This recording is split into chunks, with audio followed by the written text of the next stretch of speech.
I saw how I dared to embark on this unsure interior journey, to brazenly face my erstwhile amorphous self-image, and point the light of self-objectivity unto the shadowy peripheries of my issues, long denied, long suppressed, to openly acknowledge the reality that as a being I am hurt and I have hurt.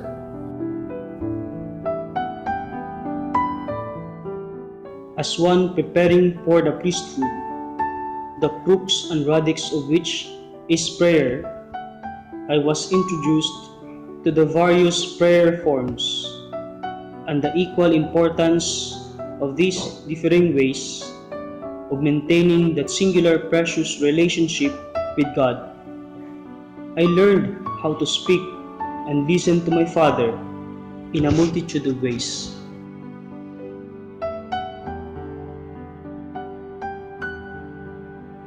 In the Canta Misa, I was able to share in the joy and celebration of the people of God as they give thanks to the Lord for the precious gift, the priesthood. That self-same gift which I look forward to receiving in the future, and for which I am diligently preparing myself to be less unworthy to receive.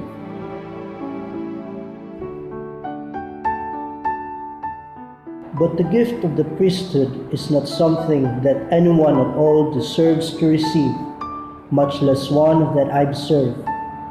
In order to know Him whom I propose to live my life in constant imitation of, I must first come to know myself.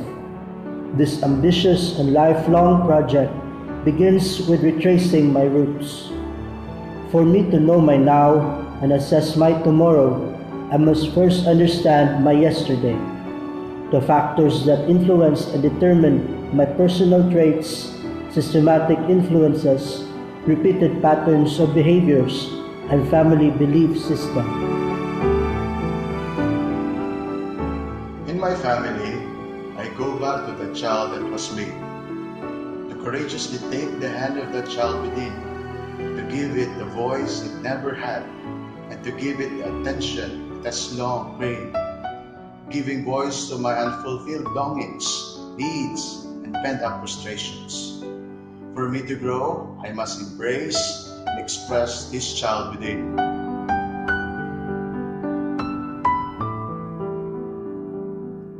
At times, the best person to talk to is myself, and the most profound and meaningful thoughts that occur to me are my own.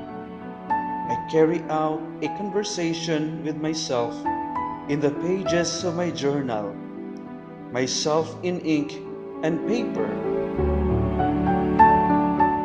All these preparations culminate in the singular highlight of the SPFY program, the famous Clinical Pastoral Education or Supervised Pastoral Care. In going through this intensive process of theological and professional education for special ministry, SPC digs deep into my brokenness and being under fragile formation.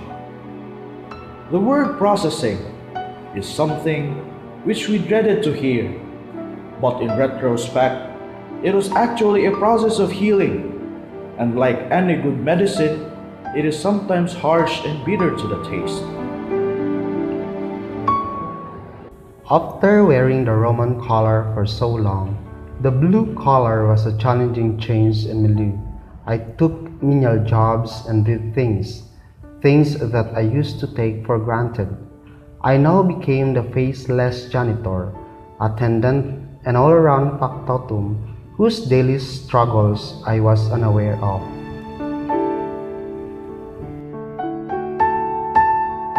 After living in the midst of the world, I now fled from it for 30 days, spending all of it in splendid isolation with God, He whose minister I want to be, drinking deeply from the well of His love and falling deeper in love with Him.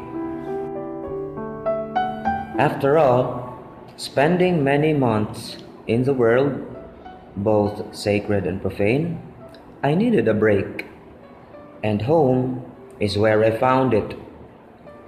I grabbed the opportunity to address my personal issues within my family setting to help me grow in self-acceptance and to respond positively to unresolved family issues in a more Christian way. Experiencing the life of the fishing and farming communities opened my eyes to the beauty of simple living. Their simple but powerful stories of faith made me return to the basics of my own faith, which has been lost because of my theological sophistication. The experience in the rural area provides me with the occasion to get in touch with pastoral realities, the very realities in which I will exercise my future ministry as a diocesan pastor. Having received so much, it is high time for me to give something back. Meeting with the youth and telling them of the beauty of my relationship with God and guiding them to appreciate that beauty. The recollection giving module was for me a glimpse of ministry to the youth who, like me, are the future of the church. All these modules are designed to help me grow in every aspect of my being a Christian, a follower of Christ, like Him and His ways. I must take the bold step to radically inflict the gospel values to all people around me, to spread to them that almost cliché gospel of love.